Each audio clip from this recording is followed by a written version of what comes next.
اگلا سوال ہے، سورہ الغاشیہ کے سٹارٹ میں ہی کچھ لوگوں کا ذکر ہے کہ وہ دنیا میں اعمال کر کر کے تھک جائیں گے لیکن قیامت کے دن پھر بھی اہل دوزخ ہوں گے، آخر اس کی وجہ کیا ہوگی؟ پلیز ذرا تفصیل سے بتا دیں، کیونکہ یہ تو بڑی پریشانی کی بات ہے کہ آدمی اعمال بھی کرتا رہے اور پھر بھی آگ میں جلے۔ وہ سر اس لیے کہ انہوں نے کوئی اللہ والا نہیں پکڑا ہوگا، کیونکہ اللہ اللہ کیے جانے سے اللہ نہ ملے گا، اللہ والے ہیں جو اللہ سے ملا دیتے ہیں، یہ تفنن کے طور پر ہے۔ اور اگر آپ کو صحیح معنوں میں دیکھیں تو اللہ والا ایک ہی ہے جس کو آپ نے پکڑنا ہے، وہ محمد رسول اللہ صلی اللہ علیہ وآلہ وسلم، true representative of almighty اللہ on the face of earth. وہ اللہ والے ہیں جن کو آپ نے پکڑنا ہے۔ ایک آپ کے فرقوں کے اللہ والے ہیں، جو ایک کا اللہ والا دوسرے کا گستاخ رسول ہے اور دوسرے کا اللہ والا ان کا مشرک ہے، تو وہ تو آپس میں آپ کو پتہ ہی ہے۔ میں بار بار پھر حسام المین المحنت کا نام بھی لوں گا، پھر کہیں گے یہ المحدث علی المفند آ گیا۔ تو یہ المحدث علی المفند والا معاملہ ہے۔ یہ جو میرے بھائی اس طرح کے معاملات ہیں نا، یہ آیت واقعی بڑی دل سوز ہے۔ هل اتاک حدیث الغاشیہ وجوہ یومئذ خاشیہ، کیا تمہیں اس ڈھانپنے والے کی خبر آئی، اس قیامت کے دن کی جو ڈھانپ لے گا؟ وجوہ یومئذ خاشیہ، جس دن لوگوں کے چہرے جو ہے نا، جو مجرم لوگ ہیں، وہ چہرے سہمے ہوئے ہوں گے، جن پہ خوف طاری ہوگا، کیونکہ ان کو اپنی انجام نظر آ رہا ہوگا۔ عاملۃ ناصبہ، عمل کر کر کے تھکے ہوں گے، دنیا میں انہوں نے بہت اعمال اچھے کیے ہوں گے اور اپنے ذوق میں یہ سمجھا ہوگا کہ ہم تو بڑے عمل کر کے ہیں۔ تصلی نار حامیہ، ان کو جھونکا جائے گا دوزخ کی آگ۔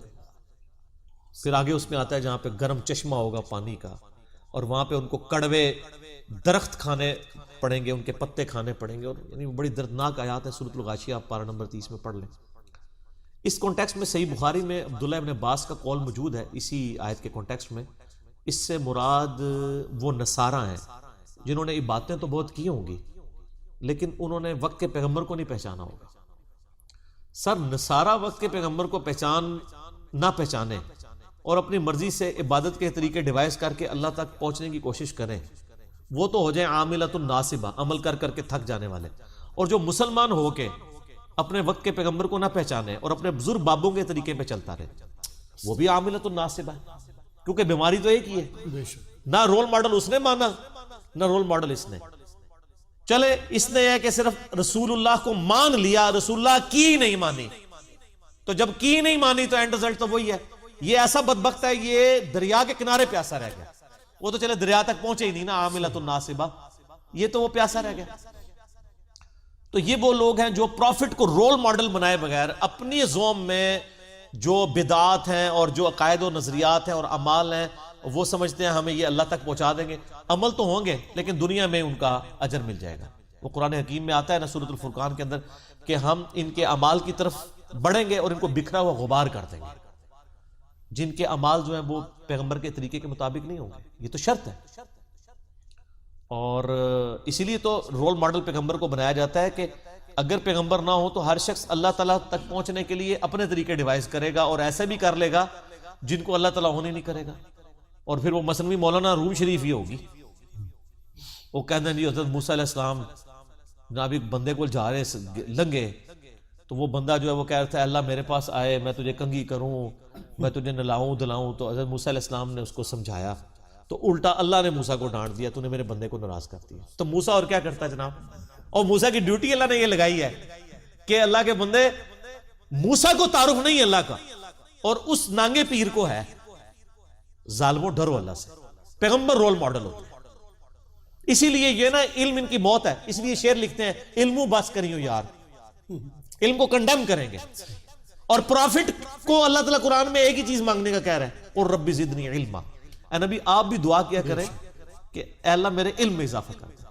قل هل يستوي الذين يعلمون والذين لا يعلمون انما يتذكر اولو الالباب، فرما دیجئے کہ بے شک علم والے اور بغیر علم والے برابر نہیں ہو سکتے، نصیحت تو حاصل نہیں کرتے مگر وہی لوگ جو اہل عقل ہیں۔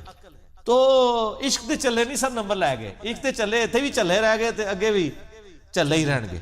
علم والے انما یخشى اللہ من عباده العلماء، اللہ تعالیٰ فرماتا ہے کہ اللہ کی جو خشیت ہے، معرفت صرف اہل علم کو ہے۔ اچھا یہ جو آیت ہے نا جی، اسی کو سپورٹیو ایک اور آیت بھی ہے یہ عاملۃ الناصبہ کو. سورۃ الکہف کی آیت نمبر ہے 103 102 103 آنورڈ. سر یہ اتنی رکت انگیز آیات ہیں. اعوذ باللہ من الشیطان الرجیم. افحسب الذین کفروا ان یتخذوا عبادی من دونی اولیاء. کیا ان ناشکروں نے، کفر یہ کفر پنجابی والا نہیں عربی والا، ناشکر مسلمانوں میں سے بھی کافروں میں سے بھی، ان ناشکروں نے یہ گمان کر لیا ہے کہ یہ ہمارے بندوں کو ہمارے مقابلے پر اپنا پشپنا مان لیں گے. اور یہی مانا ہوا ہے. وہ کہہ دینے کہ جناب وہ شیخ عبد القادر جیلانی نے فرمایا جب تک میں اس وقت تک جنت میں نہیں جاؤں گا جب تک سارے مرید نہ لے جاؤں. سر اگر شیخ عبد القادر جیلانی کے مریدوں کو اللہ ہی دوزخ میں پھینک رہا ہو تو شیخ عبد القادر جیلانی کی کیا. اچھا دوسری طرف آپ کو کہتے ہیں جی وہ نبی بھی نفسی نفسی کرن گے. سر نبی نفسی نفسی کر رہے ہیں تو ہڈے بابا جی کہہ رہے ہیں میں نال لے کے جاؤں گا. انہوں نے نہیں فرمایا، ان پہ جھوٹ ہے یہ. میرا اس کے اوپر کلپ بھی آ چکا ہے، شیخ عبد القادر جیلانی کا علم غیب. اس کلپ میں میں نے بتایا کہ غنیۃ الطالبین میں انہوں نے نبی علیہ السلام کا یوم ولادت جو ہے وہ 10 محرم لکھا ہے. اور یہ کہتے ہیں بزرگوں کو علم غیب ہوتا ہے، دل کا حال جانتے ہیں. پوری امت کو پتہ ہے کہ 12 ربیع الاول ہے. دلائل النبوہ امام بیہقی کی کتاب میں بھی 12 ربیع الاول ہے. اصول الکافی شیعہ کی کتاب میں بھی 12 ربیع الاول ہے. ہماری امت کے بچے کو پتہ ہے. چلو تاریخ کے اوپر اگر کوئی بھول گیا ہے تو مہینہ تو سب کو ربیع الاول پتہ ہے. شیخ عبد القادر جیلانی نے لکھا ہے نبی علیہ السلام کی پیدائش کا دن 10 محرم ہے. تو پھر بزرگوں نے علم غیب، انہوں نے اپنے جس نے اپنے نبی دی پیدائش کا دن نہیں پتا، وہ دے کول علم غیب، وہ دے کول پھر دینی علم بھی کمزوری ہے. ہو سکتی ہے. ٹھیک ہے. تو کیا انہوں نے یہ گمان کیا ہے کہ میرے بندوں کو میرے مقابلے پہ اپنا حمایتی مان لیں گے؟ ایسا تو نہیں ہو سکتا. عیسیٰ ابن مریم میرے بندے ہیں، وہ عیسائیوں کو سپورٹ کریں گے یا مجھے سپورٹ کریں گے؟ شیخ عبد القادر جیلانی میرے بندے ہیں، جو ان کو مشکل کشا مانتے رہے وہ ان کو سپورٹ کریں گے یا اللہ کی سپورٹ میں کھڑے ہوں گے؟ اللہ کی سپورٹ میں. بلکہ سورۃ الکہف میں آتا ہے کہ یہ اولیاء اللہ جو ہے نا جن کو یہ پکارتے رہے نا، یہ قیامت والے دن ان کے خود دشمن ہو جائیں گے اور کہیں گے یا اللہ ہم ان سے بری ہیں. سورۃ الاحقاف آیت نمبر 4 ہے، پارہ نمبر 26 کے پہلے صفحے پہ.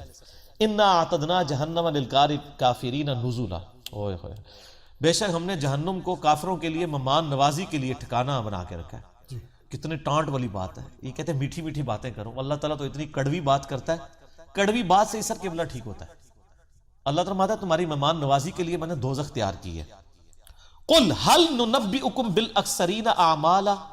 اے نبی سے فرما دیجئے میں تمہیں خبر نہ دے دوں کہ سب سے بدترین اعمال کن لوگوں کے ہیں. یہ اس کی ہی تشریح آ رہی ہے عاملۃ الناصبہ.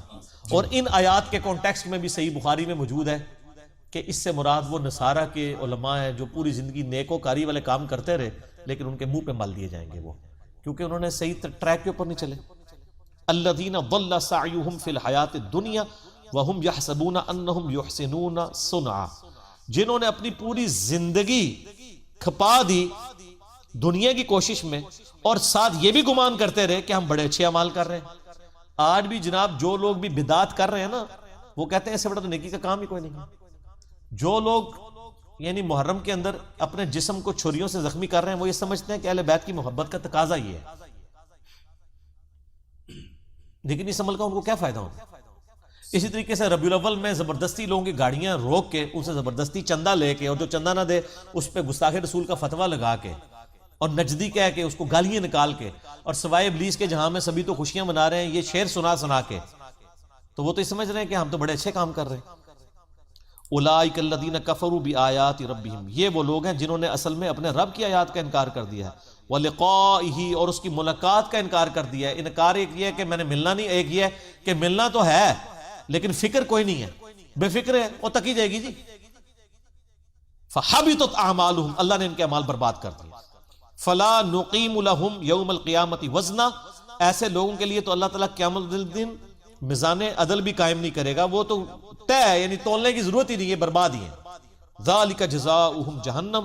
ان کا بدلہ ہے جہنم. بما کفروا واتخذوا آیاتی ورسلی ہزوا. بس سبب اس کے کہ جو انہوں نے ناشکری کی اور میری آیات کو اور میرے رسولوں کا مذاق اڑایا. رسولوں کا مذاق ایک تو توہین کرنا ہے اور ایک یہ ہے کہ رسولوں کی تعلیمات کے اوپر عمل کرنا ہی نہیں ہے. یعنی ایک بندے کو ہم بتاتے ہیں کہ جی بخاری و مسلم میں نماز کا طریقہ یہ لکھا ہے رکوع میں جاتے وقت اور اٹھتے وقت رفع الیدین. وہ کہتا ہے جی ہمارے بزرگوں کو نہیں یہ حدیثیں پتہ تھی. وہ میں نے بتا دیا آپ کے بزرگوں کو تو بہت کچھ نہیں پتا تھا جو قرآن حدیث میں لکھا ہوا ہے، پھر بھی وہ کرتے رہے. تو آپ ان کو چھوڑیں، اپنی آخرت کی فکر کریں. ٹھیک ہوگا. لا ما عاد يرعبني ظلم يهددني لا شيء أخسره لا مهما يطول الدرب فالحق